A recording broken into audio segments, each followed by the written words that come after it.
আইপিএলে হিস্ট্রিতে সফলতম ক্যাপ্টেনদের মধ্যে একজন হলেন রোহিত শর্মা। যে প্লেয়ার মুম্বাই ইন্ডিয়ান্সকে 5 বার শিরোপা এনে দিয়েছে, তাকে আজ বাদ দিয়ে দিলেন মুম্বাই ইন্ডিয়ান্স ক্যাপ্টেন্সি থেকে।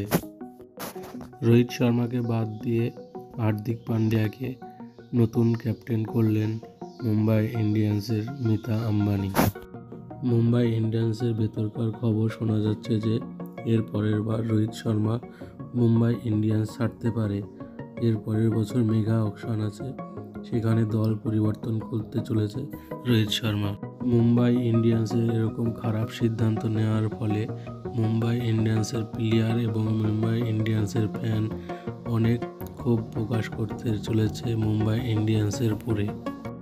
রোহিত শর্মাকে ক্যাপ্টেন্সি থেকে হটানোর পরে মুম্বাই ইন্ডিয়ান্সের ইনস্টাগ্রামে ফ্যান ফলোয়ার 1 মিলিয়ন কমে গেছে।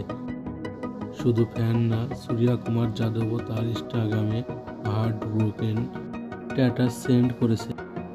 তবে গোপন সূত্রে জানা যাচ্ছে রোহিত শর্মা 2025-এ আইপিএলে চেন্নাই অথবা দিল্লির হয়ে খেলতে পারে।